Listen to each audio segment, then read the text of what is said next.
Just like Nebraska football, I've returned from the bye week fresh and ready for November. And then I stepped outside, saw the snow and ice, and promptly began to cry.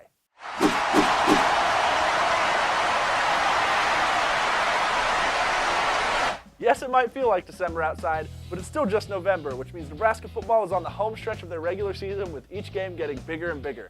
However, as we're coming out of a bye week, let's start with B for bye week record.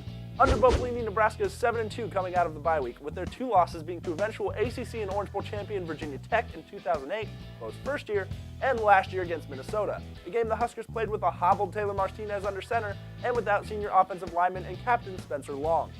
Hopefully this trend of winning out of the bye week can counteract the Huskers' somewhat shoddy road record against ranked teams in the last several seasons. Although it's also important to note that Nebraska has so far split the regular season series with Wisconsin since joining the Big Ten at 1-1, with the home team winning in both instances. We won't talk about the time Nebraska and Wisconsin played in the postseason because I think the weather has already upset enough people, and I don't think it's something most of us are keen to relive anyway. What are you looking at me like you want to say something for? Oh, okay. Next is R for red zone defense. If Nebraska really does want to beat Wisconsin, which I really doubt anyone is questioning at this point, then history indicates that red zone defense might be a key factor. In their last two regular season matchups, Wisconsin scored a total of 8 times against the Huskers, and every single one of them was from inside the red zone. While this does indicate that Nebraska bottled up big plays from happening, it also shows that not only did the defense allow the Badgers to get into the red zone, but when they did, they scored quite a bit. If the Blackshirts can keep Wisconsin and specifically running back Melvin Gordon out of their red zone, then the Huskers could be poised for a statement win. Wisconsin did score from outside our red zone a few times in the Big Ten championship game, but I already said I'm not going to talk about that because I already feel a little bit sick from just mentioning that much. Switching gears a little bit, next we have B for volleyball rolling.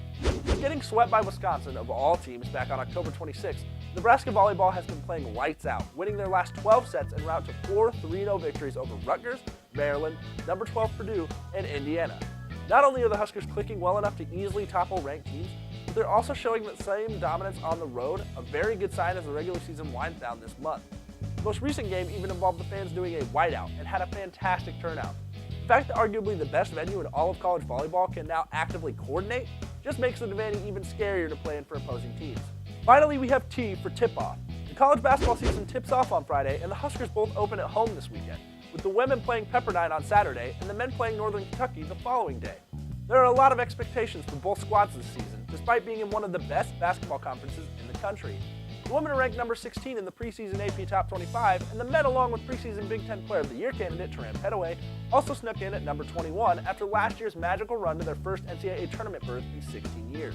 This is your reminder to follow Coach Miles on Twitter for any halftime updates, pep talks, statistics, selfies, vines, or otherwise that may occur.